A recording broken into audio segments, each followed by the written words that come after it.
de Buenos Aires, ¿no? Bien, estamos en comunicación telefónica justamente con el ministro de Gobierno de la provincia de Buenos Aires, Carli Bianco. Carli, buen día, ¿cómo estás? Acá Nico Lantos con Adrián Murano, con Fer Sibeira, con Arely Jalad y toda la audiencia del Destape escuchándote.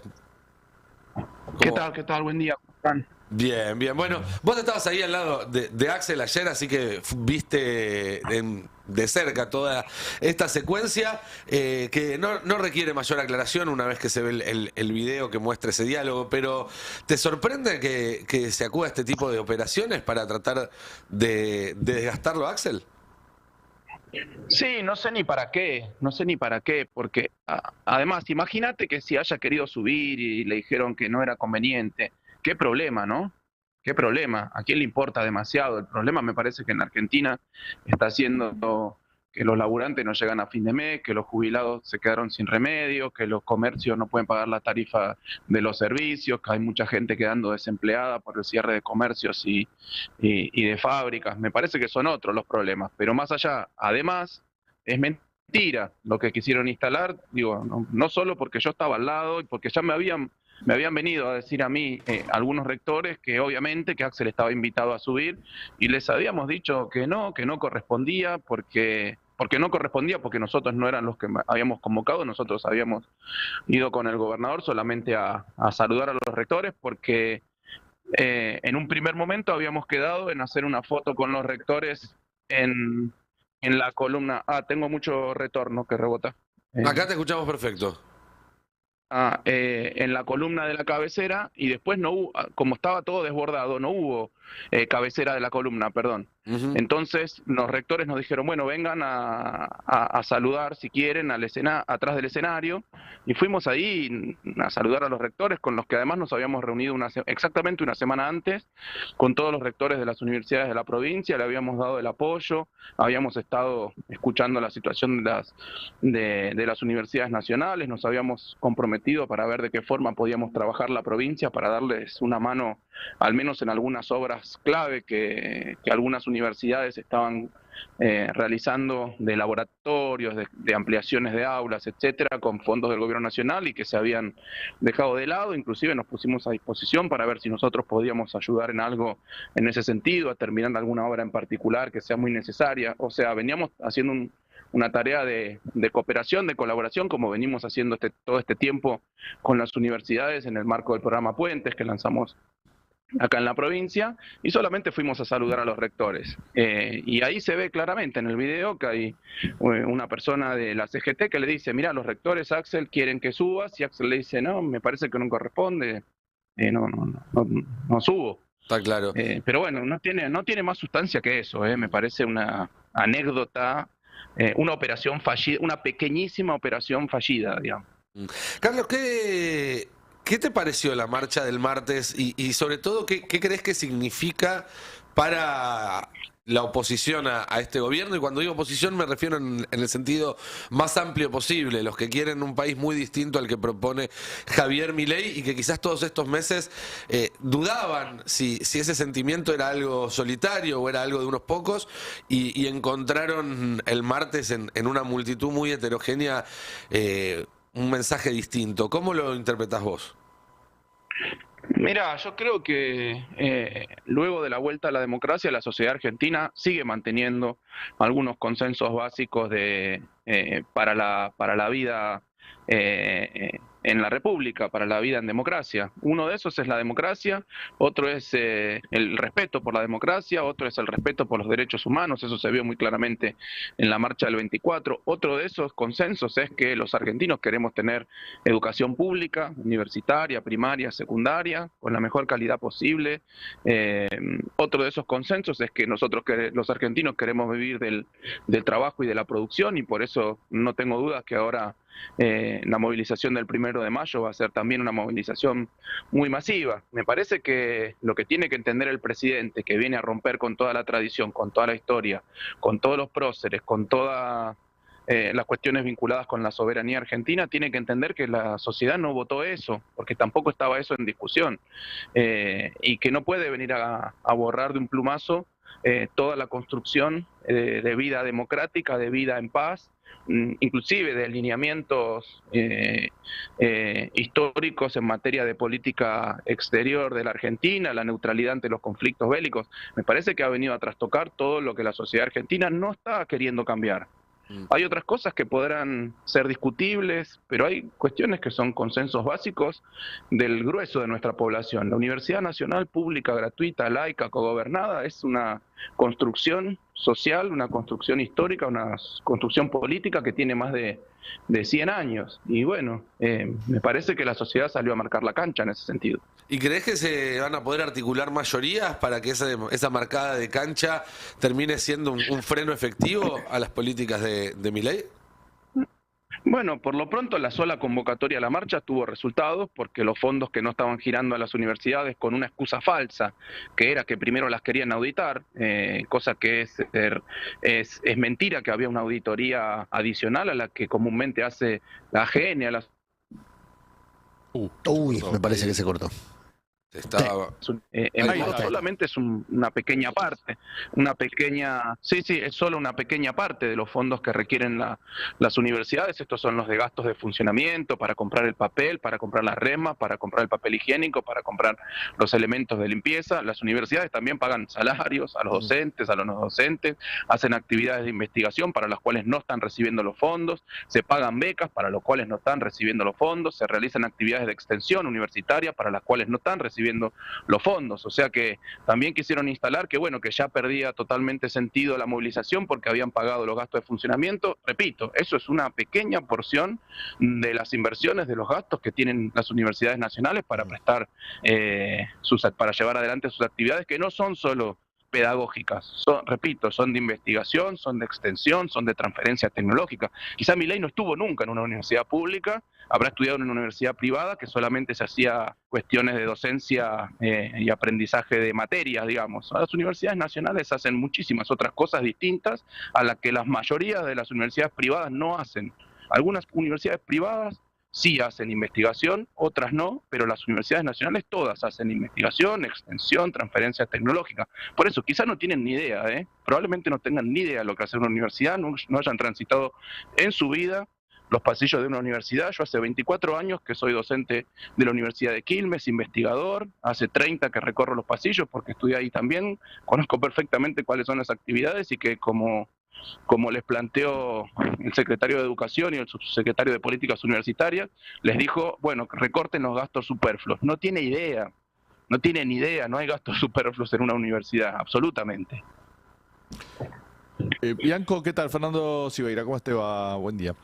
Buen día. Te quería preguntar, bueno, ayer destacábamos como una de las muy buenas políticas del kirchnerismo la apertura de universidades en la provincia de Buenos Aires. Creo que fue un rango distintivo que ya en algún momento María Eugenia Vidal cuestionó.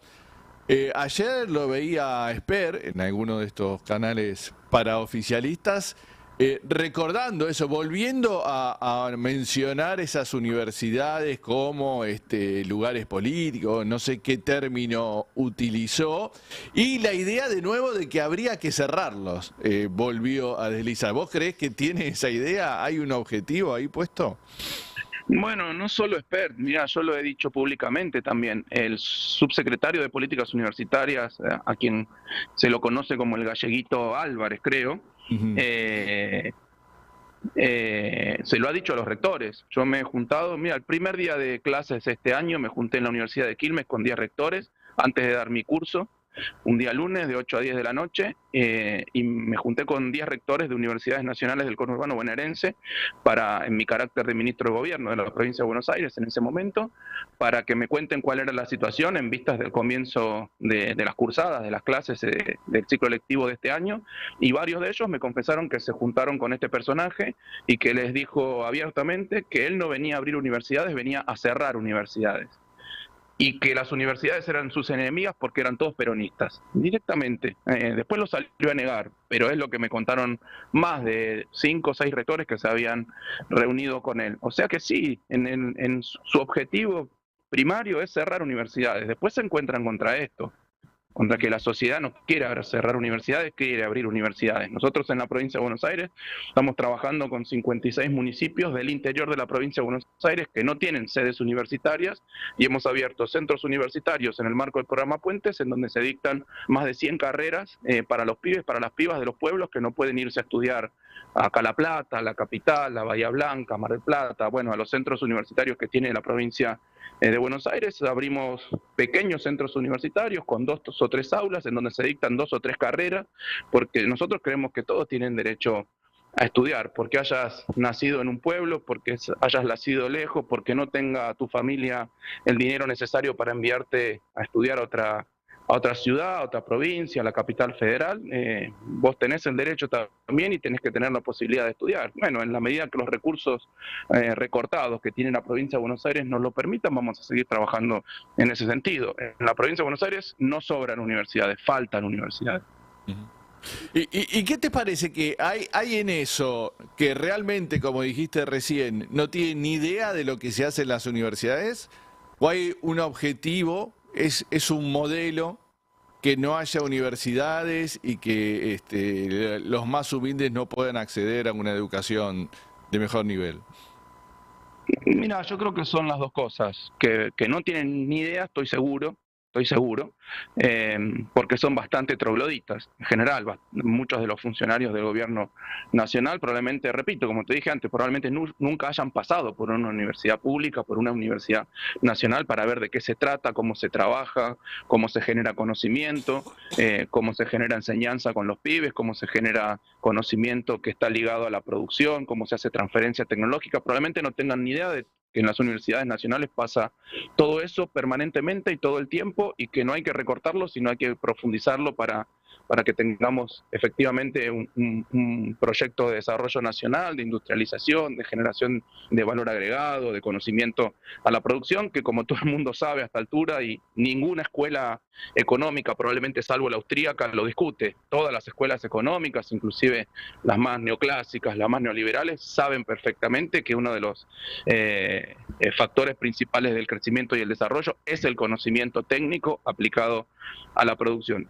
Pero por otro lado tienen un modelo en la cabeza que no es inclusivo, es elitista, y en el que ellos solamente piensan que solo puede ir a la universidad aquella persona que se puede pagar los estudios, y que las otras personas, bueno, están excluidas de esa posibilidad y deberán tener que hacer otro tipo de trayectorias en su vida sin acceder al conocimiento, sin acceder a los estudios universitarios, sin acceder a una vida más digna y más próspera, sin movilidad social ascendente. Yo creo que ese es el modelo que ellos tienen en la cabeza. En el mal sentido de la palabra, lo digo, una latinoamericanización de nuestra sociedad, en el sentido de transformarse, como muchas de las sociedades que hay en nuestro continente, sociedades totalmente duales, en donde hay una minoría que accede inclusive a todos los privilegios, a todas las características, a todos los beneficios de la globalización, de la educación privada, de la salud privada, etcétera, de la seguridad privada.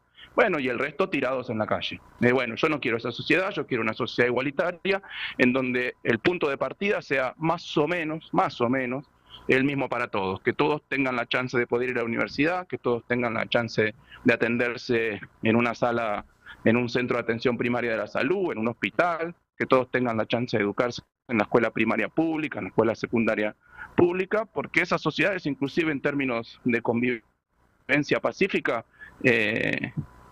mucho mejor. Carlos, y en ese contexto... Son sí. sociedades igualitarias, tienen menos crimen. Sí, nada, sociedades igualitarias tienen menos crimen, menos delito, son más seguras, son más pacíficas. Carlos, ¿cómo andas? Acá Ari Lijara te saluda. En ese contexto, porque no solo el presupuesto universitario, Milei está recortando todo. La marcha fue por lo universitario, pero el recorte es por todos lados. ¿Cómo está la situación presupuestaria en la provincia? Digo, la provincia ya presentó 3 demandas ante la Corte por fondos que por ley le corresponden y el gobierno cortó. Uno tiene que ver con los salarios docentes, otro tiene que ver con el fondo del transporte.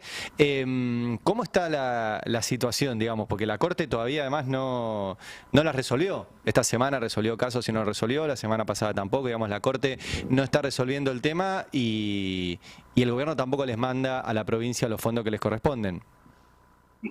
Mira, la situación financiera es muy compleja, realmente muy compleja. Estamos haciendo magia, básicamente, para poder sostener no solamente el pago de salarios, de aguinaldos en su momento, de bueno, a futuro del aguinaldo de mitad de año, sino todos los gastos corrientes y las inversiones que implica gestionar una provincia de 17 millones de habitantes, que tiene más de 600.000 trabajadores y trabajadoras de la educación, que tiene más de 100.000 efectivos de la policía de la provincia de Buenos Aires, que tiene ministerios, que tiene oficinas que se ocupan obviamente de generar los recursos, las prestaciones, la contención que requiere una provincia tan compleja como la provincia de Buenos Aires. Realmente es dramática la situación en términos financieros, la estamos sosteniendo con mucha creatividad. Obviamente hemos tenido que dar de baja varios programas con los que veníamos trabajando hasta el año pasado por falta de recursos, y estamos tratando además de poder buscar nuevas fuentes de financiamiento en acuerdos de inversiones o de financiamiento con otros países. Bueno, la verdad que nos estamos teniendo que poner muy creativos, pero la verdad que es muy difícil, porque a todo lo que decís vos, el recorte de muchos fondos nacionales, que es del orden de los 65.000 millones de pesos por mes, más o menos. También cayó la recaudación nacional y eso impacta obviamente en lo que recibe la provincia de Buenos Aires como coparticipación. También nos cayó en 20 puntos más o menos nuestra recaudación propia. Pero además han llamado a la rebelión fiscal para seguir asfixiando a la provincia de Buenos Aires. Pero además, cuando nosotros generamos la posibilidad de obtener algún endeudamiento externo, no nos dan los avales que nos tiene que dar el gobierno nacional o te pisan el trámite. O sea, hay una política absolutamente deliberada de asfixiar a la provincia de Buenos Aires. ¿Milei les está trabando financiamiento? Claro, por supuesto. Hay pedidos de avales de financiamiento externo que están en trámite, no te dicen que no, pero te pisan el trámite. Mira, Bueno, hay una decisión no sabía política eso. de asfixiar a la provincia de Buenos Aires. También hay una decisión política de operar en los mercados, que no hay que comprar bonos no solo de la provincia de Buenos Aires, que no hay que comprar bonos provinciales porque en este contexto no son seguros. O sea, hay todo un dispositivo legal y a través de operaciones en los mercados para asfixiar no solo a la provincia de Buenos Aires, digo, al conjunto de las provincias. Hay un dispositivo, hay un trabajo sistemático y permanente. Carlos, muchísimas gracias como siempre por tu tiempo y por esta charla con el Destape. A ustedes, un abrazo. Hablábamos con Carly Bianco, ministro de Gobierno de la provincia.